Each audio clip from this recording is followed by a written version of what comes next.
Kadung cinta sama sepak bola. Udah tahu banyak setannya, udah tahu banyak godaannya, tetap aja masuk situ ya. Orang Bung Toel juga pernah jadi setan dong, karena Bung Toel Iya. pernah jadi pengurus PSSI yo.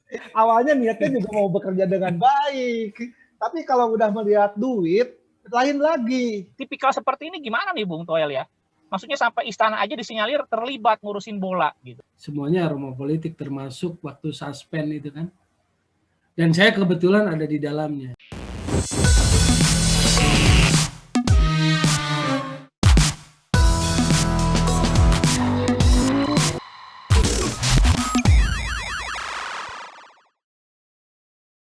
Oke, selamat sore, selamat wayah gini, teman-teman bobotoh salam dunia, selamat bergabung Bung Toel, Kang Eko.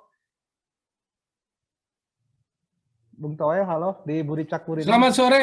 Oke, selamat sore, Bung Eko, Kang Eko. Selamat sore. Halo, assalamualaikum, Wilujeng Sonten, Bung Toel dan Mang Ahiu. Siap, Kang Eko. Mang Ahiu sama Kang Eko, Iya. apa kabar? Selamat sore. Alhamdulillah, kabar baik, Bung Toel. Salam sehat selalu ya, Bung Toel, Kang Eko. Siap, salam sehat semuanya. Oke, Kang Eko ini kayaknya lebih kenal ke Bung Toel nih. Bisa cerita sedikit, Kang Eko? Bung Toel katanya orang Bandung juga nih, Bung. Nah, itu dia. Dulu mas saya mah nggak tahu Bung Toel itu orang Bandung. Jadi kemarin sempat ketemu ngobrol, ternyata sama. SMP-nya sama, SMA-nya sama gitu ya. Oh. Nah, Bung Toel ini orang Bandung, tapi mungkin karena kiprahnya kan sudah menasional, Kang Gus Dul. Ya. Tapi tunggu dulu, ini Bung Toel masih ngerasa orang Bandung nggak? Apa sebetulnya kalau misalkan udah Bandung cuma cuma tempat lahir, sekolah gitu, itu nggak apa-apa juga sih jawaban kayak gitu ya nggak? Iya. Ya masih lah, masih selalu kangen dengan Bandung. Oke. Kan gimana pun lahir dan besar di sana kan ya, besar di Bandung. Ya ternyata Nah. baru tahu juga SMP-nya sama Kang Eko satu alma mater, walaupun tahunnya setelah sekarang gitu loh. Karena mungkin ada reuni, ada yang tanya kali ya Kang Eko ya. Jadi rupanya Kang Eko ini junior saya di SMP. SMA nggak tahu, sama nggak ya? Sama ya Kang Eko ya? Jauh SMA, banget. Ya? Jadi dulu tuh sempat dibandingin Kang Gus Dul, padahal saya beda jauh sama Bung Toel ya. Dibandingin. Oh lagi aya cenah nu eta bola, oh Bung Toel. Nah, karena kita image-nya kan kalau Bung Toel pasti bola nih ya. Ini ya, pertanyaan betul. saya pertama ya, Kang Gus Dul, saya dulu nanya ke Bung Boleh, Toel. silakan.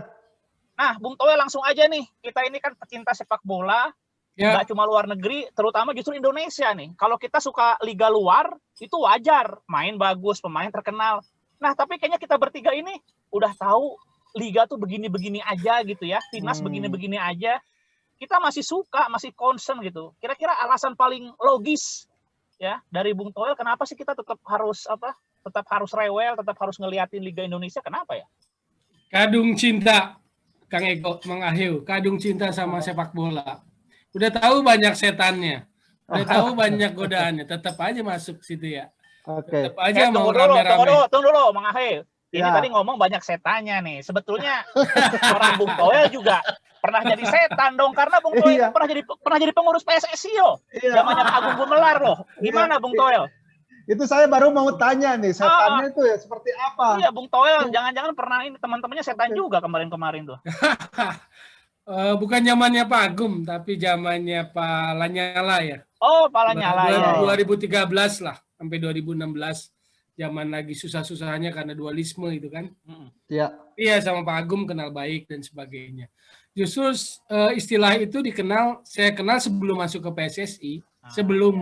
Sebelum pernah melayani PSSI, saya udah dengar itu istilah itu dari generasi-generasi sebelumnya. Udah tahu banyak setan katanya, masih aja masuk katanya gitu. Nah, terus kan masuk gimana? Ketemu nggak setannya? Ya, ada ilmu hitam, ilmu putih. Oke, Bung Toel nih. Ya. Ini menarik kayaknya. Kan Bung Toel tahu sebelumnya banyak setannya, banyak omongan kalau di federasi seperti begitu. Nah, Bung Toel akhirnya masuk ke pengurusan federasi itu. Nah, bisa nggak sih Bung Toel bisa dirubah nggak sama Bung Toel kata-kata setan itu? Kira-kira. Dirubah gimana? Ya maksudnya Melakukan ada perubahan nggak? Toel, ada perubahan gitu. Ya sendirian ya berat ya. Sendirian bahwa kita berat. melakukan apa yang kita melakukan apa yang bisa kita lakukan jelas. Makanya kan terjadilah gesekan misalnya. Jadi pengalaman di sepak bola ya akhirnya kan ada lah. Ada gesekan-gesekan lah, pertengkaran-pertengkaran lah. Karena saya melakukan ini ada yang nggak suka gitu loh. Saya melakukan ini ada yang gimana. Termasuk terakhir PON 2016 lah. Karena saya kan technical delegate. Ya sama. Karena semuanya ngototnya mau juara aja kan. Segala cara disiapkan gitu loh. Jadi ya pastilah. Di situ kan pergesekan terjadi. Jadi saat kita berusaha melakukan sesuatu yang on the track pada aturan aja, ya orang-orang yang berkepentingannya terganggu ya pasti bereaksi lah. Jadi nggak mudah. Kalau sendiri nggak bisa ya? Kalau sendiri nggak bisa. Berarti ya harus dirubah semuanya dong. Satu gedung harus diganti semua. Bisa Indonesia maju gitu? Kalau ganti semua satu gedung sih nggak usah sebetulnya. Katakanlah kalau dari 100 ya kalau setengahnya sih oke lah gitu lah ya. Itu yakin masih ada lah yang bisa di ini. Oh, itu Bung Toel sendiri yakin dengan pergantian setengahnya sepak bola Indonesia bisa berubah, bahkan bisa sebetulnya berprestasi? Kuncinya kan yang di atas. Oke, ini kuncinya kan di atas, mengambil keputusan. Itu sering kan penggantian sering, tapi kalau hanya direformasi 1-2 orang kan kejadiannya masih tetap jalan di tempat. Betul. Nah, jadi kalau istilah yang kalau kita tahu, ini Brasil juga sempat mengalami nih. Kalau sempat kita baca literasi perkembangan sepak bola federasi, ini kan akhirnya jatuhnya kepada kroni kan, capital kroni kayak begitu. Yang kalau bahasa publiknya kan di mafia dibilangnya kan. Mafia. Publik bola kan seringkali bilang mafia gitu kan. Sebetulnya kan kalau bahasa akademisnya kan capital kroni. Ini kroni-kroni yang berusaha tetap status quo gitu loh. Karena ingin kepentingannya bisa terjaga. Nah, masalahnya gini nih, Bung Toel, saya jadi pengen nanya juga. Kalau di Brazil, kroni, tapi juara Copa, juara dunia, tenang semua. Gitu loh, Kang Gus Dur. Jadi, sepak bola ini kan memang kerajaan kecil ya. Di mana-mana tuh pada lama itu orang berkuasa ya. Di Brazil aja puluhan tahun gitu. Tapi masalahnya, walaupun puluhan tahun, mereka juara dunia, juara Copa Amerika. Jadi publik tenang. Kalau di Indonesia, udah kelamaan nggak juara apa-apa, itu makanya goncang terus. Tapi setuju nggak Bung Toel kalau ngurus bola tuh memang harus dikasih kesempatan agak lama gitu? Ini kalau singkat goyang susah juga, apa gimana? Idealnya ya dikasih kesempatan agak lama ya, karena mengubah orang itu sulit. Mengubah orang itu kan sulit. Apalagi kalau kita secara profesional kan kita nggak bisa mencampuri area lain gitu loh.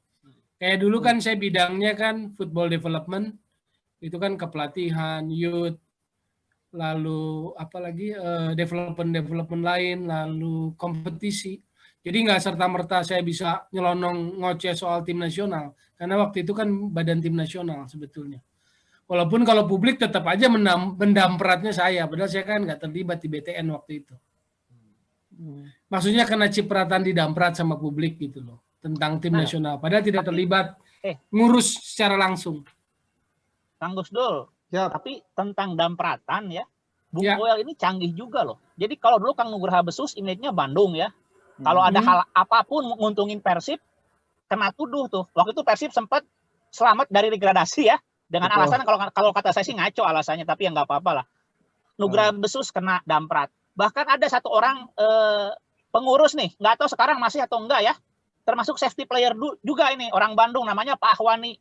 Itu juga nyaris nggak kena damprat. Tapi Bung Toel pernah nggak? Maksudnya gara-gara stigma Bandung, oh berarti Persib. Nah itu jadi stigma nggak di PSSI? Apa sebetulnya Bung Toel dengan citra nasionalnya aman? Sampai sekarang tuh malah kami aja baru tahu Bung Toel itu orang Bandung gitu. Kalau kena damprat, kena stigma Persib enggak lah ya. Enggak kena damprat ya? Itu enggak. Dan karena memang nggak ngurusin liga juga ya, nggak ngurusin secara langsung ya.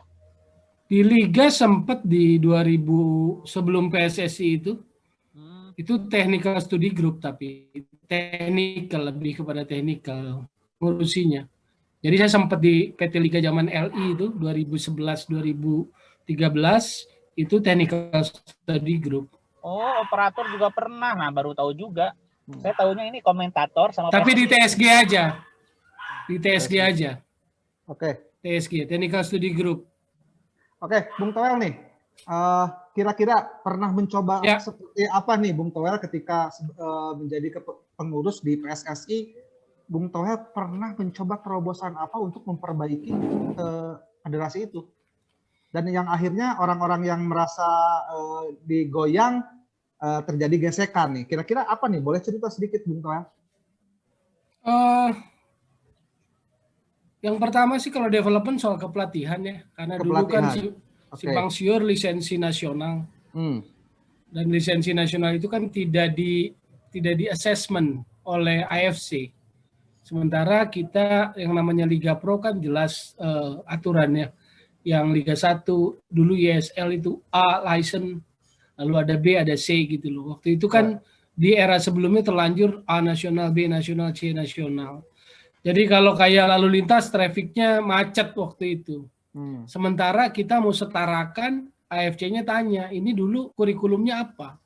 Metodologi kepelatihannya apa? Materinya apa? Dan nggak ada, kita nggak punya dokumentasi itu. Lalu tanya instrukturnya siapa? Karena AFC itu afiliasinya dengan UEFA terkait metodologi kepelatihan, kurikulum kepelatihan. Jadi mereka maunya seluruh negara AFC itu ya udah kurikulumnya yang A AFC, B AFC, C AFC itu. Jadi itu berlaku di mana-mana saat seorang pelatih memiliki sertifikasi itu. Nah ini kita rombak kan waktu itu karena penyetaraan nggak bisa, kita mau nggak mau pelatih senior mau nggak ambil dari C lagi dan kita prioritaskan pertama gitu loh. Jadi semacam U-turn lah, kalau jalanan macet saya buka apa namanya, belokan U-turn. Ya waktu itu Pak Jajang Nurjaman ya, Kang Jajang Nurjaman itu generasi pertama yang ambil C lagi tuh dari awal tuh. Harus buang waktu dulu, cuma akhirnya kita prioritaskan. Jadi prosesnya cepat. Habis C karena mereka juga sudah menangani tim profesional, langsung bisa ke B, nggak lama kemudian, 6 bulan kemudian langsung A lagi gitu loh. Karena saat kita minta disetarakan yang nasional, ya mereka tanya AFC-nya. Ini dulu siapa instrukturnya gitu. Karena nggak boleh gegabah, instrukturnya harus terverifikasi oleh AFC gitu. Berarti hal kalau itu... Eko Maung instruktur pelatih ya Eko Maungnya yang harus terverifikasi oleh AFC bahwa boleh gitu menangani kursus. Berarti itu salah satu kesalahan yang ada di federasi ya, Bung? Warisan pengurus lama. Ya, warisan pengurus lama yang harusnya diberesin lah akhirnya gitu. Supaya jalurnya benar sesuai dengan konfederasi. Akhirnya Bung Toel mencoba untuk membenarkan, meluruskan, tapi tidak mendapat support dari yang lain, seperti itu. Kalau itu sih nggak masalah, itu disupport. Cuman prosesnya aja ya, kita meyakinkan para pelatih karena mereka kan berarti buang waktu dan buang biaya. Karena udah A nasional waktu itu kan, udah sampai A nasional, tapi kan di Liga 1 ISL nggak berlaku tuh lisensi A nasional. Gitu. Karena semuanya harus terafiliasi dengan AFC kan. Makanya kan kemarin pernah tuh kan Jajang Nurjaman bahwa Persib nggak bisa, harus pakai siapa? Central Abus, ya. Itu kan pinjam sertifikatnya. Ya kan? Nah, kayak gitulah, itu salah satu yang dilurusin. Nih, Bung Toel.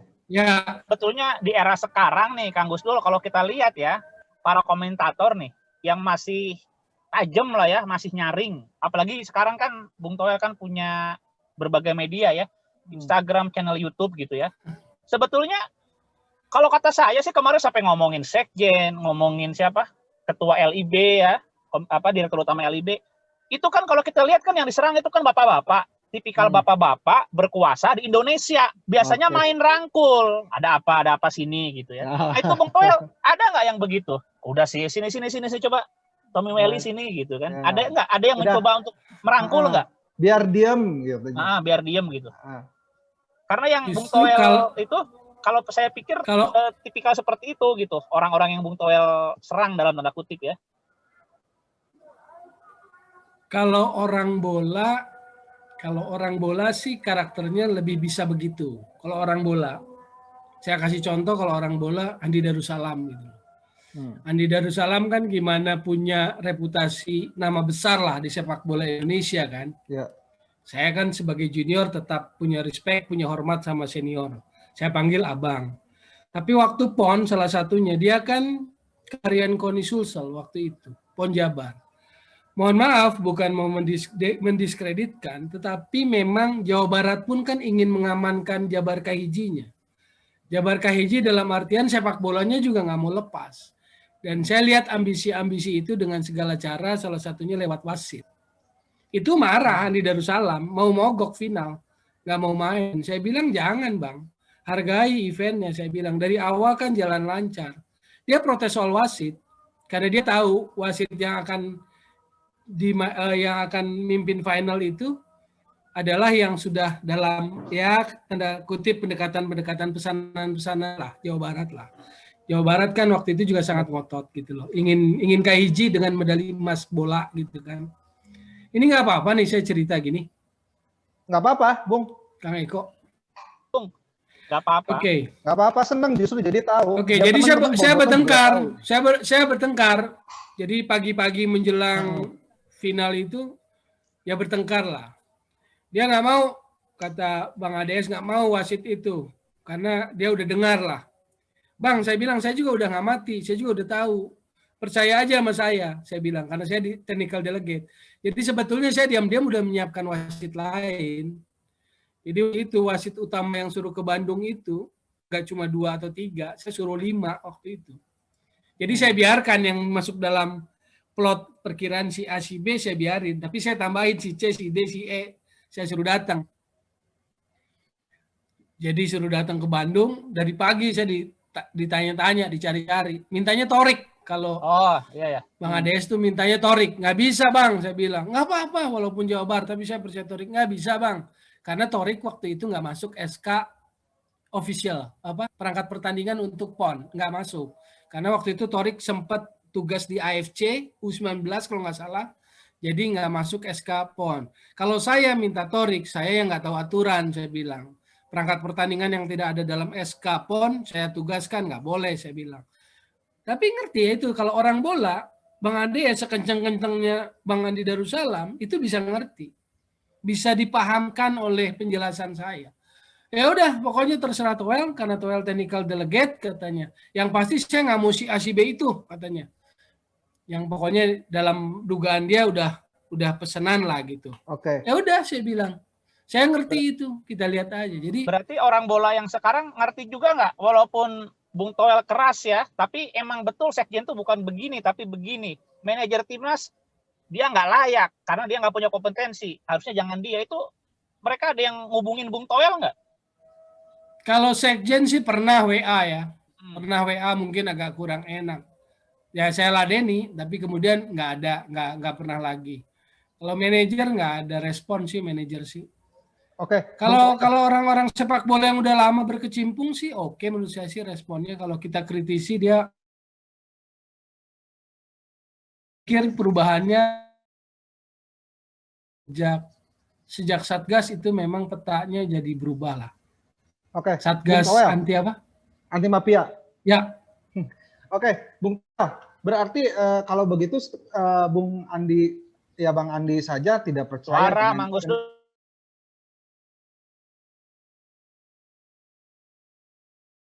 Ya. Tandanya dicoret ya? Oke, lanjut. Oke, ada ya, Bung? Ya, oke. Oke, Bung Toel, sekelas Bang Andi saja tidak percaya dengan perangkat wasit. Berarti benar ya ada wasit itu sering main kotor? Ya, mainnya di situ memang. Mainnya di situ. Ya dijaga lah, dikawal lah bahasa sederhananya. Keinginan sih untuk juara itu nggak cukup percaya dengan kemampuan teknis tim aja. Jadi minta ya itu tadi pengawalan, itu ruang yang dipakai untuk ya kalau buat segelintir orang yang punya kuasa ya berarti kan apa ya negosiasi untuk mendapatkan keuntungan lah. Oke. Kalau buat yang membutuhkan kan ingin memastikan ambisinya bisa terwujud gitu loh. Oke. Apalagi kalau yang membawa daerah begitu kan kadang ambisinya ambisi daerah yang besar jadinya. Berarti ada ya, mafia wasit ada benar-benar ada ya. Iya. Sebenarnya cara yang dipakai kan paling gampang itu. Sebenarnya zaman Bung Toel dulu, Mang Gus Dul ya. Kalau mau juara nggak cukup wasit, sampai pemain-pemainnya pun dipilihin. sama si bos ya. Si bosnya Ya. Bung Toel udah tahu. Jadi kalau misalkan mau juara mana nih yang mau juara? Sulawesi Tenggara misalkan. Timnya apa? Ntar dipilihin loh. Pemain-pemainnya dipilihin sama si bos tadi yang dipilih yang disebutin Bung Toel. Oke. Bung Toel, berarti kalau sekarang nih menurut pengamatan Bung Toel, liga sekarang yang udah berjalan beberapa tahun ke belakangnya, masih berlaku nggak hal seperti itu?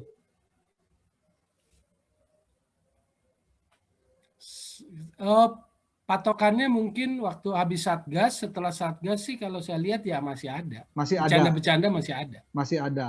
Juara settingan juga berarti benar ya? Yang kapan? Yang terakhir? Iya, yang terakhir. Saya sih nggak berani mengklaim itu, mengklaim itu karena tidak terlibat. Cuman kalau salah satu faktor yang digunakannya wasit ya. Oke. Nih, Bung Toel, timnas nih sekarang ke timnas. Timnas itu prestasinya istilahnya kalau sedang turun ya turun sekali nih. Yang salah di federasi atau di usia dininya yang salah nih? Di SSB-nya atau di liganya atau di mana nih kira-kira Bung Toel? Iya, konfigurasi sepak bola keseluruhan aja. Kalau timnas kan sebetulnya ujung tuh. Iya, betul. Output dari semua pembinaan sepak bola kita. Termasuk kan, kompetisinya. Profil sepak bola kan selalu piramid kan. Timnas itu kan ada paling ujung. Berarti kan kremnya kan. Kremnya ngambil dari mana ya? Dari kompetisinya. Kompetisi apa ya? Elit kompetisinya. Elit kompetisinya itu apa ya? Yang profesional. Di situ kan sebetulnya ngambil pemainnya. Maka sebetulnya situasi sekarang situasi urgent. Kalau kaitannya dengan apa namanya? Kang Iko, Piala Asia 23 ya, Oktober. Ya, Oktober sekarang, betul. Jadi Jumafo itu betul itu. Pernyataan kuat Herman Jumafo itu. Itu nanti tim nasionalnya dari mana itu. Iya kan? Betul. Karena nggak ada kompetisinya. Ya, itu masalah. Bahkan mungkin untuk pemilihan pemain juga buat pelatih juga susah. Karena nggak ada kompetisi. Mau ngambil pemain dari mana, melihat pemain dari mana. Nggak ada, istilahnya nggak ada tanding juga. Kan seperti itu. Mungkin itu masalahnya ya, Bung Toel ya. Betul, karena pemain kan bukan cuma dikumpulin TC hanya punya jam terbang latihan, tapi kan jam terbang pertandingan. Pantesan Sintayong males balik kayaknya itu tuh. Iya. Sintayong sekarang jadi komentator di Korea katanya. Di itu di Jepang yang sekarang sedang berlangsung ya, Olimpiade katanya. Olimpiade Tokyo. Ya, Olimpiade Tokyo itu. Bung Toel, ini kembali ke masalah kepelatihan. Katanya kalau dulu itu kalau mau jadi pelatih itu pelatih nasional atau pelatih itu harus minimal dia pernah membela timnas dulu. Nah kalau sekarang katanya siapapun bisa ikut lisensi apalah gitu. Betul nggak hal seperti itu? Saya pernah dengar dari salah satu pemain nih hal seperti itu. Lisensi kepelatihan itu yang penting bisa main bola aja. Yang penting bisa main bola aja. Bisa main bola.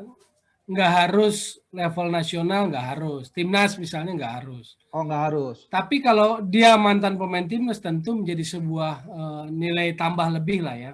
Karena dia punya pengalaman experience di level nasional atau internasional. Tapi prinsipnya siapapun bisa, yang penting bisa main bola supaya prakteknya nanti bisa. Karena kan kepelatihan itu kursus kan ada teori dan praktikal. Jadi kalau nggak bisa praktek gimana dong?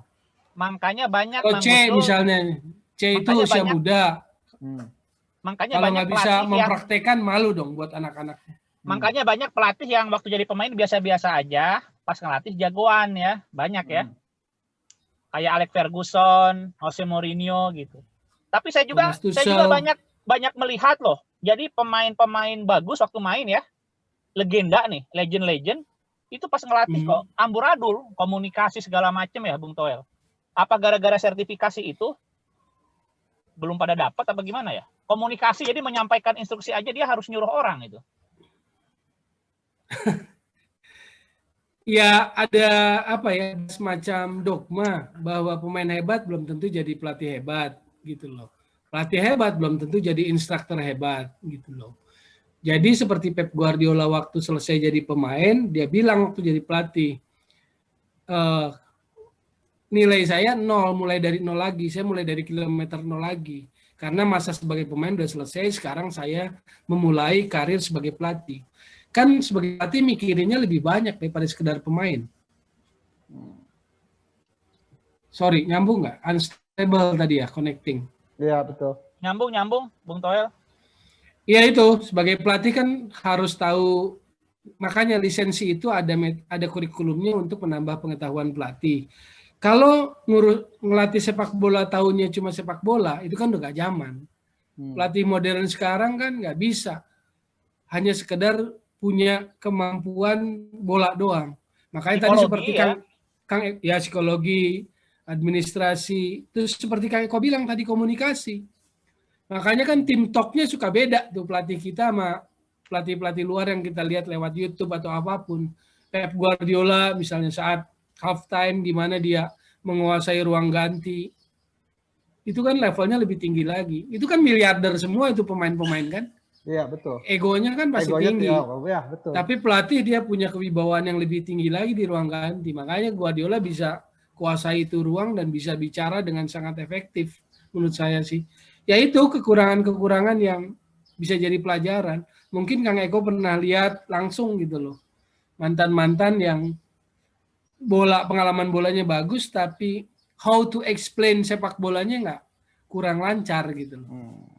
Oke. Nih, Bung Toel. Jadi intinya kalau kita pengen maju sepak bola timnas kita itu harus seperti apa selain yang 50 diganti itu? 50 terutama yang atas ya. Ya jelas lah. Kalau misalkan kata gini, kalau misalkan di reformasi itu hanya diganti 1 atau 2 orang saja kan pengaruhnya mungkin udahlah nggak apa-apa 1 2 masih tetap aja jalan di tempat. Tapi kalau saya sih pinginnya diganti 1 gedung semua ganti aja semuanya gitu kan.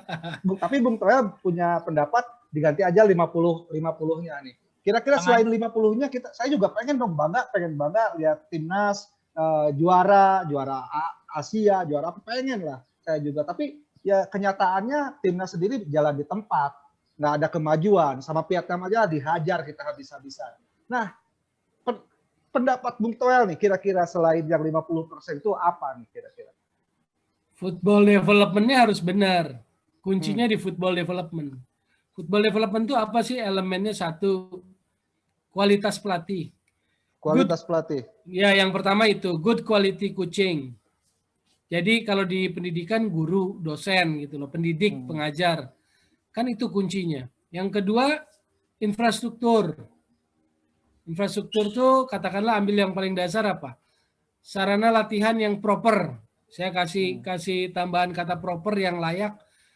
Karena kita belajar ke arah sepak bola modern, lapangannya yang rata lah ya, Kang Eko. Berarti yang saat ini ada berarti nggak layak dong? Bukan, kita seringkali mengabaikan sarana latihan gitu loh. Jadi lapangan seadanya, buat anak-anak ini. Padahal buat anak-anak justru yang paling penting. Jangan jauh-jauh nih, Bung Toel. Jangan jauh-jauh lapangan ya. Bola aja. Kita di seluruh SSB saya pikir mereka pakai bola nomor 5 ya, yang besar ya. Padahal latihan buat anak kecil itu nomor 3.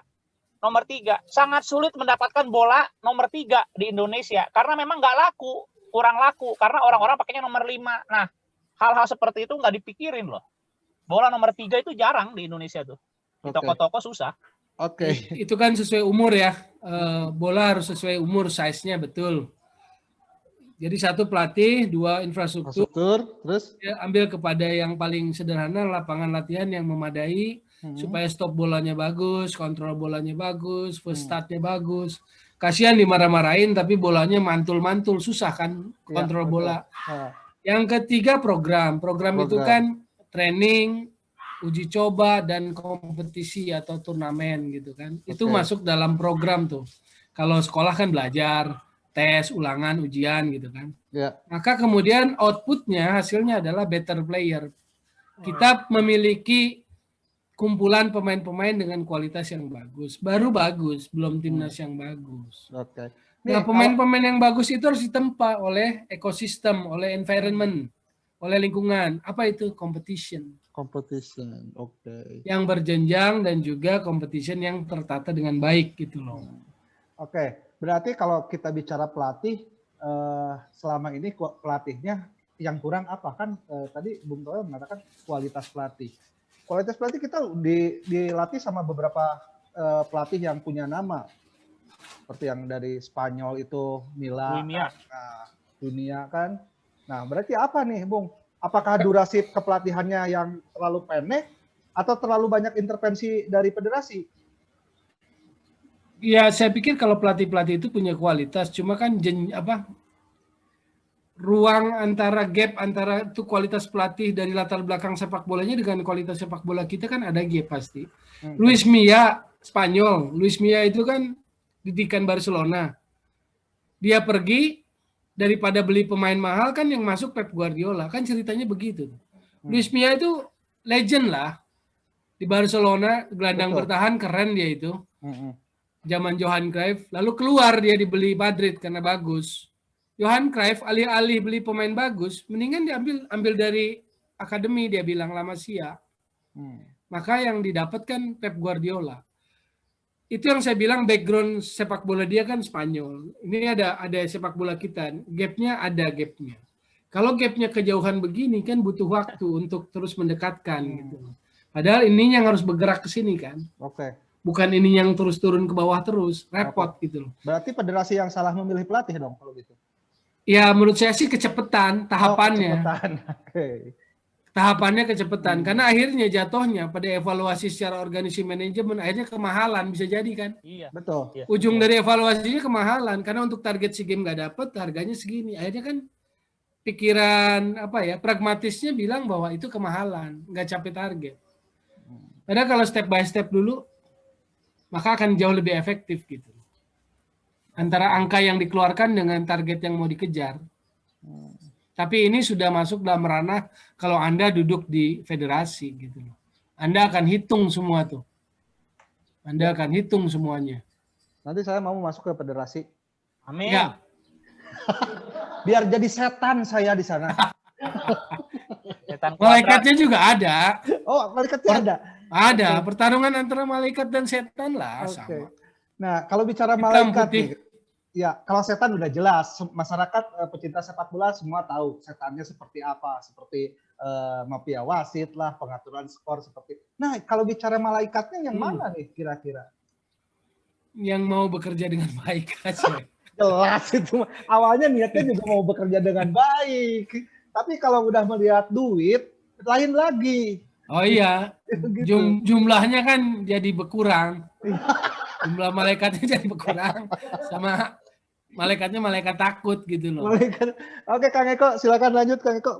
Ini. Kalau saya sih mungkin agak umum ya. Bung Toel ini kan dikenal sebagai pengamat sepak bola tuh kan zaman dulu. Liga Indonesia sebelum profesional sekarang ya. Waktu masih APBD ya. Ya. Nah kita ini on the track nggak? Ada transformasi tuh sekitar tahun 2009-2010 ya. Berarti udah belasan tahun itu ada transformasi nggak yang signifikan sepak bola nasional kita ya, kompetisi dari dulu sampai sekarang gitu. Apa sebetulnya sama-sama aja gitu. Tapi ya pakai duit swasta gitu. Apa memang gimana tuh? Ada transformasi sih sebetulnya Kang Eko kalau kita bandingin zaman APBD dulu apalagi belum jadi satu Liga Indonesianya dengan yang sempet di 2000 awal lah ya. Masih Kang Eko bilang 2010 ke bawah. Cuma kan turbulensinya terjadi di 2011 kalau nggak salah ya. Itu turbulensi terjadi itu setelah AFF kalau nggak salah. Pas Sanurdin Halid lah. Memang terjadi turbulensi. Tapi di 2006, 2007 menurut saya sih itu proses sedang mau landing. Bukan landing, take off sebetulnya. Pengen take off. Take off-nya belum tinggi-tinggi banget. Ada dulu tuh namanya apa? Asian Vision ya. Dulu ada saya masih ingat tuh. Ya, macam-macam Asia lah. Vision diadopsi tapi kayaknya memang nggak tuntas gara-gara turbulensi itu ya. Ya. Antara nggak tuntas sama memang pada nggak ngerti sebetulnya. Karena Asia Vision itu kan paradigma. Tapi saya dengar sendiri ya, pelatih-pelatih bola di Bandung, pengurus bola, ketika dapat Asia Vision, langsung deketin Pak Dada, minta duit, bikin proposal mereka. Jadi bukannya mindset yang diubah, tapi malah mereka melihat ini, wah ini peluang buat bikin proposal. Gitu. Oke. Mental memang ngaruh banget lah, mental cara pandang ya. Oke, Bung Toel nih, Bung Toel kan sebagai orang Bandung nih. Iya. Saya mau nanya Persib nih ke Bung Toel. Oke. kenapa langsung ke nasional, nggak ngurus dulu Persib? Apakah nggak ditawarin nih sama manajemen Persib, Bung Toel? Kayaknya nggak ditawarin. Nggak ditawarin, aduh. Gitu.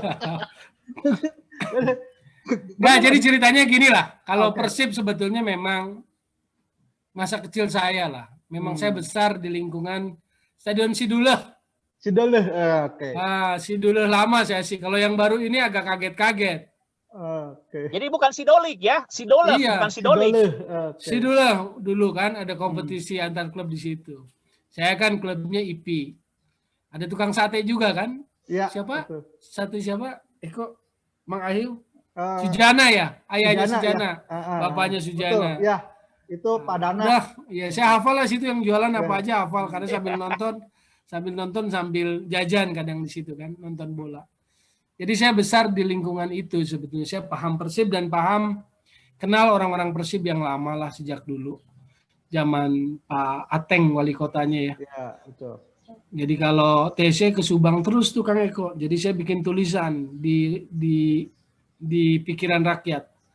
Karena saya kan kenal baik juga sama Kang Yoyo. Kang Yoyo senior saya di Vkom Unpad. Oh iya ya. Saya Vkom Unpad, dia senior saya. Saat saya nulis, artikelnya dimuat di PR, Persibnya langsung rapat. Terus saat saya di lapang, saya disamperin sama Pak Ahwani itu, Muhammad Ahwani waktu itu masih Sekum Persib. Sekum Persib kan jabatannya. Tommy, dulu kan belum kenal Toel orang. Toel itu sejak saya masuk Jakarta di Antv lah. Tommy, gara-gara kamu bikin tulisan tuh, jadi rapat katanya. Kenapa TC Subang? Jadi kan sebetulnya pinter-pinternya, ya seperti Kang Eko bilang aja kali. Dulu saya nggak punya data lebih lengkap, tapi tendensi bahwa sebetulnya itu kan akal-akalan APBD aja. Iya. Selalu cari ke Subang lah, selain meningkatkan kondisi fisik gitu loh. Jadi seperti itu ceritanya ya? Ya dulu zaman Perserikatan, kalau Liga Perserikatan kan. Pak Yoyo hiburan malam dibuka dulu sementara kalau Persib mau kompetisi kan. Iya. Pak Yoyo sampai sekarang nggak ngajakin Bung Toel ayo gabung gitu. Jadi Scott Talent atau apa nggak nawarin gitu? Formal seperti itu enggak, tapi kalau komunikasi tetap kan sekarang Kang Yoyo di itu ya di akademi kalau nggak salah. Iya, akademi Persib. Lebih banyak komunikasi, ngobrol aja, diskusi aja. Oke. Kalau Kang Eko lanjut. Nah, Bung Toel. Ya. Nah, sekarang kita ke ini dulu lah, ke internasionalnya juga nih Kang Gusdul. Boleh. Bung Toel ke internasionalnya gitu ya. Bung Toel kan pasti ada gap ya mengamati serius Liga Indonesia sama liga-liga Eropa gitu ya. Iya. Ada satu hal, sebetulnya kemampuan seseorang memimpin itu nggak relevan sama prestasi loh, betul. Saya pernah dengar sendiri Kang Gusdul, jadi ketua PSSI yang paling clear ya ngejelasin bola. Itu Nurdin Halid. Itu enak banget. Retorikanya bagus, mengalir ya. Tapi nggak berbanding lurus sama prestasi. Nah, kira-kira di luar negeri kan seperti itu juga, Bung Toel. Di Inggris ya, juara Eropa nggak pernah, lalu juara dunia juga baru sekali, puluhan tahun nggak dapat. Padahal orang-orangnya itu qualified banget gitu. Kira-kira seperti itu nggak? Maksudnya kemampuan seseorang memimpin gitu ya. Federasi itu nggak relevan sama prestasi. Bahkan Irak nggak punya liga, pemainnya tercerai-berai, 2007 malah juara Asia mereka gitu. Ya jadi banyak faktor lah, kalau ke timnas banyak faktor. Bahwa kita butuh federasi yang benar, ya kita butuh.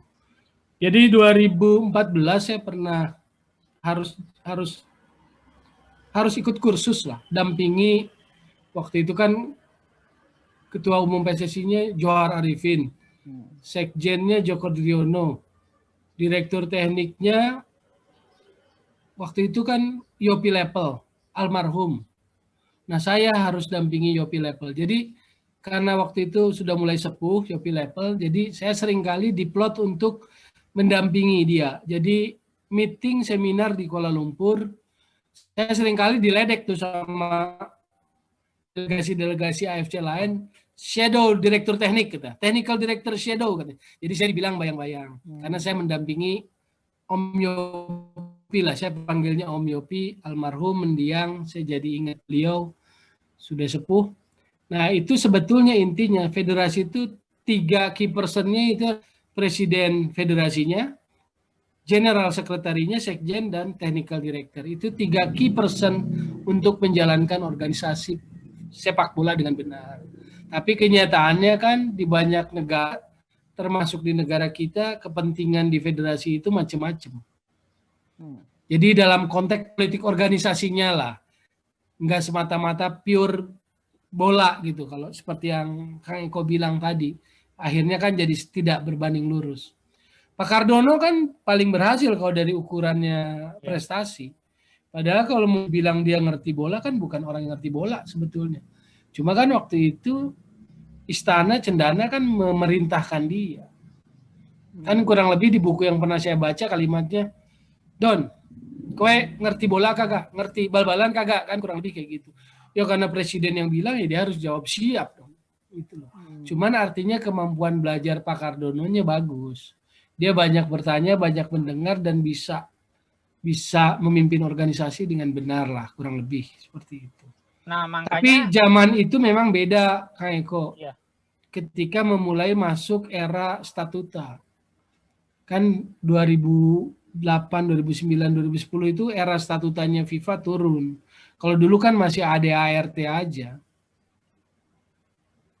Makanya kemarin tuh harapan kita kan banyak yang ngomong siapa? Edi Rahmayadi nggak ngerti bola, Iwan Bule nggak ngerti bola. Yang kita harapkan kepemimpinannya justru kan. Kalau misalkan orang sipil sama militer, itu jelas lah unggul militer ya, dari kepemimpinan disiplin gitu ya. Tapi ternyata malah ke Sumatera Utara pilkada ya. Nah, Bung Toel ngelihat Pak Iwan Bule gimana nih? Kira-kira serius nggak? Maksudnya fokus total nggak? Atau Bung Toel ngelihat, jadi kan korelasi politik itu kan popularitas ya, dan sepak bola punya itu. Semua orang tahu lah Iwan Bule itu sebagai ketua PSSI. Waktu dia menjabat polisi, mungkin yang tahu cuma segelintir ya. Para pejabat sipil, masyarakat. Tapi kalau dia ketua PSSI, semua Indonesia tahu kayaknya gitu. Itu bakalan jadi variabel politik dia buat maju pilkada nggak? Ngelihatnya ya. Ya itu kan sudah jadi rahasia umum ya, bahwa orang paham, orang tahu bahwa ada niat itu, ada niat politik itu kan. Jabar 1 katanya, nggak tahu Mang Ahib sama Kang Eko mau nggak tuh? Jadi tim suksesnya. Mau jadi tim sukses. Jadi itu kan publik tahu lah, saya pikir publik ngeh bahwa ada niat itu gitu, niat politik itu. Yang kedua, kalau dari segi kompetensi bolanya ya kurang sekali. Ya jelas lah, jelas kalau saya rasa jelas kalau dari segi potensi bolanya kurang karena basicnya bukan dari bola gitu. Nah, kenapa pada dipilih ya tuh? Ya kalau dipilih itu kan faktor politik lah. Kalau faktor politik berarti kan faktor kekuasaan waktu kongres. Nah, ya itulah lemahnya politik organisasi di PSSI. Nggak bisa terlepas dari faktor luar eksternal lah. Kalau menurut saya sampai kemarin masih belum bisa. Tapi bisa dirubah nggak nanti ke depannya hal seperti itu menurut Bung Toel? Ya harus, karena sebetulnya kan gampang ya menurut saya sih, olahraga yang tatanannya, aturannya begitu ada panduan bakunya dari mulai FIFA, konfederasi sampai member association seperti federasi kayak kita, turunan-turunan itunya kan ada. Jadi sebetulnya tinggal on the track aja. Oke, yang kurang berarti apa? Pasukannya atau pendukungnya? Niat lainnya yang jadi kalau mau melakukan sesuatu tuh ada kepentingan, untung nggak buat niat kepentingan entah itu pribadi maupun grupnya gitu. Ya jelas untung lah, ada niat kesana. Enggak, maksudnya pertimbangannya itu selalu menjadi pertimbangannya itu gitu. Padahal kan semuanya kalau mau baca aturannya, mau baca ininya kan tinggal diikuti gitu loh. Bukan sesuatu yang sulit gitu loh. Kalau menurut saya bukan sesuatu yang sulit untuk ini. Oke, itu kan bukan sesuatu yang sulit. Tapi kenapa kok mereka seperti mempersulit? Karena kepentingan itu membuat orang senang main tekuk-tekuk gitu loh. Waduh, bahaya itu. Iya kan, senang belok, senang tekuk dulu gitu loh. Udah tahu harus lurus, malah belok. Iya, karena ada faktor kepentingannya kan, ada motivasi lain gitu loh. Motivasinya apa bisa macam-macam. Kira-kira berapa tahun, berapa lama lagi nih kita bisa merubah itu?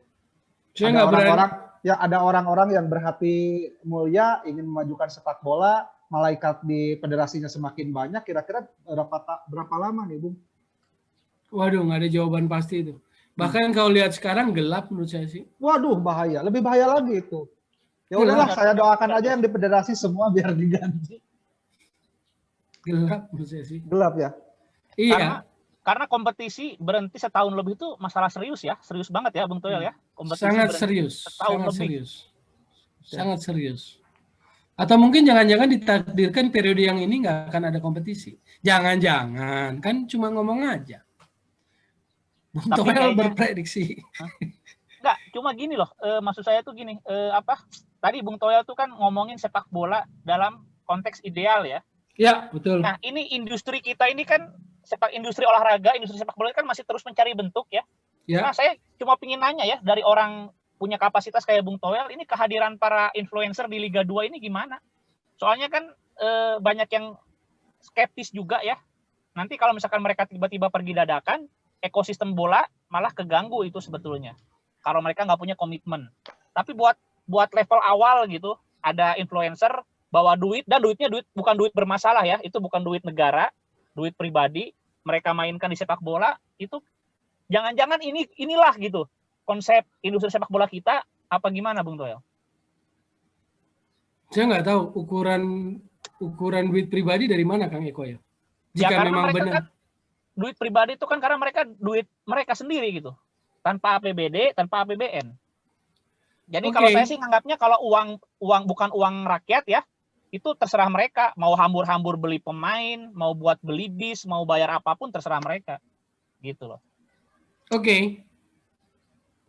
Ketika ada influencer, YouTuber atau seleb lah ya, orang kesohor masuk ke bola, sebetulnya kan nggak ada halangan. Siapa saja boleh.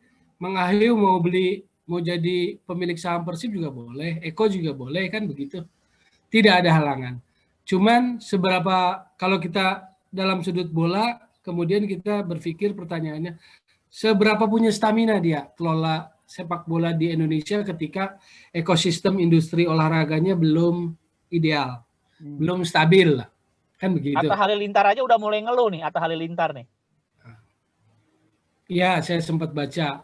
Jadi pertanyaannya itu, kalau mereka nanti kapok, kalau mereka staminanya nggak ini karena faktor ekosistem yang belum stabil. Tapi itu juga jadi pertanyaan. Kenapa mereka ini berbarengan muncul, masuk ke sepak bola, apa karena kompakan, atau karena kesadaran diri masing-masing, analisis objektif dirinya terhadap sepak bola Indonesia, lalu mau masuk, sementara ekosistem industri olahraga profesionalnya atau sepak bola profesionalnya belum stabil. Kan sebetulnya itu pertanyaan besar juga. Ekosistemnya belum bagus, tapi kok kamu masuk? Kok kamu berani mempertaruhkan risiko, misalnya gitu kan? Atau ada faktor lain? Makanya bisa bareng-bareng, nggak sendirian gitu loh. Ini by design, saya juga mencurigai hal itu loh. Ini by design, karena uang mereka itu, yang mereka putar itu besar banget, miliaran, ya. Dan mereka kompak gitu.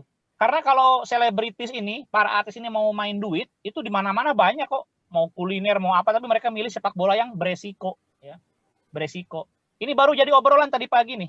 Jadi ini ada by design dan tokoh yang mengajak mereka memang tokoh berpengaruh. Saya nggak tahu siapa gitu. Oke, mungkin mereka belum pernah kena prank. Enggak, sebetulnya menurut saya sih ini memang ada sebuah grand design yang besar dan ujungnya. Kenapa saya langsung ngomong ke ujung? Karena saya belum punya atau nggak memiliki data-data argumen fakta yang cukup kuat untuk mengantarkan ke sana. Tapi saya ngelihat ini akan mengubah wajah peta sepak bola Indonesia secara organisasi. Nanti ujung-ujung yang berubah adalah ya federasi. Ya. Karena kan ambil klub itu voter lah nanti. Target berikutnya harus jadi voter itu klub. Kalau udah bicara voter berarti politik organisasi yang dimainkan. Kalau udah politik organisasi berarti wajah federasinya nanti berubah. Berubah wajah, berubah gaya, berubah model dari yang tren-tren selama ini. Ya semoga arahnya sih bagus gitu. Ya. Semoga. Ya, mudah-mudahan arahnya bagus dan menjadikan prestasi buat timnas juga ya, Bung ya. Kalau prestasi timnas ya harus mau sabar, invest di semua area tadi. Kelamaan sabarnya. Grassroots, youth dan sebagainya. Masalahnya tadi yang Bung Toel bilang ya, selain liga profesional kan, pembinaan, SSB itu hal yang nggak seksi, duitnya nggak ada, Mang Gusdul. Duitnya nggak ada, promosinya susah. Jadi orang betul-betul perlu orang-orang yang apa? Yang mau buang duit di situ. Kalau zaman dulu kan ada ya pengusaha-pengusaha kakap di Indonesia, kayak Bakri lah, terlepas apapun kepentingannya, Primavera jelas itu. Buktinya bahwa dia komitmen ya. Nah, kalau sekarang kan yang punya duitnya pada maunya main di segmen komersil tuh, Bung Toel. Ya, betul. Kira-kira ada nggak yang mau buang duit di segmen pembinaan nih, kalau Bung Toel lihat? Memang itu problemnya tuh. Football development itu cost center. Semua cost center, football development itu. Anda mau meningkatkan kualitas pelatih ya biaya, cost untuk kursus, lisensi, pengalaman keluar, apalagi kalau yang pro license. Pro license itu bisa 6 bulan setahun itu. Dan kalau instrukturnya lagi di luar ya harus ikut gitu loh. Ya. Itu lebih mahal lagi makanya biayanya. Ya, infrastruktur lebih mahal ya. Jadi cost center kalau football development. Oke, Bung Toel nih, kan di pelatih di SSB itu kan istilahnya nggak istilahnya lisensi juga nggak terlalu diutamakan. Yang akhirnya kan justru di SSB itu generasi sepak bolanya yang harus dari awal harus bagus itu SSB. Kenapa sih pelatih SSB hanya biasa saja, nggak ada lisensinya? Kenapa? Kalau saya rasa yang awal itu dari SSB, pelatih SSB itu harus diberdayakan, harus disupport. Karena cikal bakal jadi pemain timnas generasinya itu kan awalnya dari SSB nih, Bung. Betul, itu betul sekali. Pelatih SSB itu harus lisensi, karena lisensi itu kan mengandung makna edukasi. Berarti dia berpengetahuan tentang metodologi melatih sepak bola yang benar, kan begitu. Betul. Saat Mang Ahyu punya lisensi, entah itu C, B, atau A, berarti Mang Ahyu berpengetahuan tentang cara melatih sepak bola yang benar.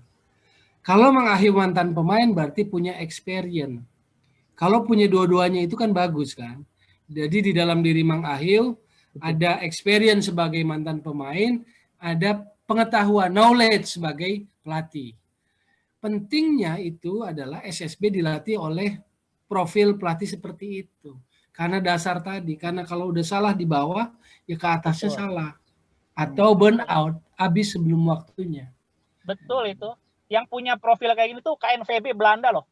Waktu itu pelatih Belanda, Mang Ahyu, saya kan ikutan jadi penerjemah ya. Pelatih Belanda menegur pelatih SSB, Sen Prima, saya sebutnya Sen Prima di Batu Nunggal, karena si pelatih SSB ini marahin anaknya marah-marah gitu loh. Lain gitu najong teh, lain gitu nukia. Padahal harusnya nggak seperti itu. Namanya anak kecil, kalau mau kita tegur, nggak seperti itu. Akhirnya dikasih tahu cara menegur anak kecil. Well done, katanya sudah bagus. Tapi lebih baik kamu seperti ini gitu. Jadi anaknya senang kelihatan. Nah, di kita SSB malah dirusak sama pelatihnya yang marah-marah plus orang tua ya. Pencurian umur segala macam ya. Itu juga ngerusak Bung Toel ya. Iya. Itu semua faktor-faktor yang membuat kemudian burn out. Burn out itu Mang Ahyu punya talent ketika kecil tapi karena ditangani tidak baik, ya akhirnya di usia tertentu habis lah. Nggak berkembang lagi. Kan kalau dalam konteks contoh idealnya kan begini, misalnya Piala Dunia U17, berapa banyak Jerman juara? 1. Atau Piala Dunia U20, berapa banyak Jerman juara? Juga nggak banyak. Yang juara banyak itu kan Latin, Afrika, karena individualnya oke. Tapi setelah itu, setelah usia itu, orang pemain Jerman ini kan matang di kompetisi. Kan itu yang disebut environment, itu yang disebut atmosfer, itu yang disebut ekosistem. Jadi pada saat habis itu mereka balik ke negaranya, mereka ada di klub, ada di kompetisi yang tertata benar, kemampuannya terus naik. Maka juara dunia sesungguhnya di level senior ya Jerman misalnya gitu. Ketimbang negara-negara Afrika atau Latin tadi yang individu-individunya di usia muda bagus, tetapi tahapan berikutnya yaitu competition, environment yang membangunnya nggak dapet. Messi kan lahirnya di Argentina, tapi kan nggak bisa dipungkiri dia besar di Spanyol. Sejak umur 12 tahun kan La Masia. Environment La Masia lah yang membentuk Messi gitu. Oke. Nah, kembali ke federasi. Apakah federasi juga mengontrol nih SSB yang ada di Indonesia? Ikut dikontrol nggak? Kalau SSB itu kan tidak ada kaitan langsung ya dengan member. Jadi kalau member PSSI itu kan klub, Asprof gitu loh. Ini langsung nyambung terus aja ya? Ya, langsung aja.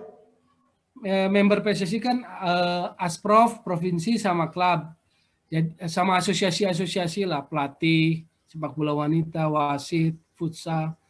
Jadi kalau SSB itu ada aja secara struktural ada di Askot Askap. Jadi yang punya kewajiban membina itu Askot dan Askap. Asprof boleh lah, karena Askot Askap kan under Asprof kan.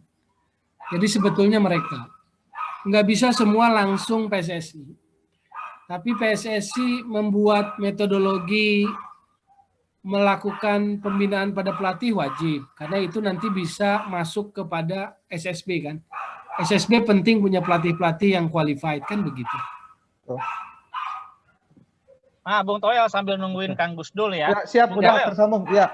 Lanjut sebetulnya tentang pergantian orang ya. Kemarin juga zamannya Pak Iwan Bule kan sempat ada yang mereka tendang lah ya, diganti itu dari mulai sekjen dan orang-orang yang dekat sama sekjen, termasuk siapa yang saya kenal tuh Kang Gatot Widakdo segala macam ya. Ada perubahan sebetulnya fundamental di sini kan, bahwa Iwan Bule juga pasti ada yang bisikin tentang lingkungan dia gitu ya. Nah ini tepat nggak? Justru malah bukan bermain di segmen teknis bolanya ya, malah di segmen media segala macam gitu. Kalau sekjen itu kan strategis nih sekjen ya, peralihan sekjen, PLT sekjen, terus jadi sekjen beneran. Ini gimana nih? Kayak nggak ada orang lagi ya, Bung Toel? Setuju, karena sekjen yang sekarang kan asalnya Exco kan? Iya. Konflik of interest-nya kan ada banget itu. Iya, Exco turun ke sekjen. Sekjen itu kan profesional posisi profesional. Sekjen, kesekjenan, kayak saya dulu kan ada di kesekjenan itu kan profesional. Bukan seperti Exco. Bukan seperti Exco yang dipilih oleh Kongres gitu loh. Jadi Exco itu menentukan polisi-polisi kebijakan sepak bola nasional, maunya seperti apa arahnya, implementasi eksekusinya ya sekjen. CEO lah kalau dunia umum normalnya CEO seperti itu. Lalu kesekjenan yang membantu, staf-staf kesekjenannya membantu direktur-direkturnya seperti itu. Makanya sesederhana itu sebetulnya, tapi ya karena kepentingan-kepentingan tadi kan, dia butuh orang yang dia percayai, lingkungannya berusaha dibersihkan sesuai kemauannya kan begitu. Oke, Kang Gusdul, kalau saya tuh jujur nih ya, saya tuh kalau dengar Bung Toel ini agak sedikit, banyak hal yang saya tahu tadi, makanya saya banyak diem. Jadi dari tadi tuh nembaknya kita nggak serius, sekarang kita tembak serius aja, Kang Gusdul ya, kita tembak serius ya, Bung Toel ya. Nah, Bung Toel, saya mau nanya ini nih, jadi sepak bola kita nasional sekarang ini kok intervensi istana tuh makin vulgar ya, kalau saya lihat ya, istana, termasuk terpilihnya Iwan Bule telak loh, dari 86 suara itu dapat 82 atau 83 ya. Itu kan bukan main-main gitu ya, karena memang ada kekuasaan yang digunakan pendekatan itu. Makanya tadi Kang Gusdul nanya kenapa tuh dipilih, ya gimana nggak dipilih dulu polisi aktif ya mendekati Asprop, Askot gitu ya, itu kan sangat mudah sebetulnya gitu, makanya menangnya gede gitu. Nah ini tipikal seperti ini gimana nih Bung Toel ya, maksudnya sampai istana aja disinyalir terlibat ngurusin bola gitu. Kira-kira ini ngeri apa gimana, apa justru bagus, artinya pemerintah peduli gitu, tapi kan ya agak gimana gitu ya. Jujur nih, termasuk keterlibatan TNI sama polisi sekarang, kok makin kenceng banget di sepak bola kita gitu. Padahal ini kan supremasi sipil ya, sepak bola ini ranahnya orang-orang sipil gitu, berekspresi gitu. Gimana, Bung Toel? Iya betul, pasca turbulensi yang 2011, 2012, dualisme yang selesai di 2013, situasinya paling cuma aman setahun aja ya, 2013, 2014. 2015-nya kan langsung lagi turbulensi tuh. Baru terpilih di Kongres ya semuanya faktor politik lah itu. Lanyala itu kan baru terpilih langsung pembekuan kan. Jadi itu juga rekor tuh, menurut saya sih harus dicatat dalam rekor rekor sepak bola dunia gitu loh. Baru terpilih langsung pembekuan ya, pasti itu aromanya aroma politik. Semuanya aroma politik termasuk waktu suspend itu kan. Dan saya kebetulan ada di dalamnya. Sedih sih sebagai orang bola murni ada di situasi seperti itu. Tidak pernah ingin jadi juga menawar-nawarkan diri jadi juru bicara. Waktu itu kan sempat jadi juru bicara. Cuma itu kan keputusan organisasi, yaitu Pak Agung sebagai Ketua Dewan Pembina dan Pak Nyala. Jadi waktu terjadi masa turbulensi itu, yang kayak berhadapan-hadapan dengan Menpora, itu ada rapat di PSSI dipimpin oleh Pak Agung, ada Pak Nyala, untuk menurunkan tensi supaya aroma politiknya tidak muncul.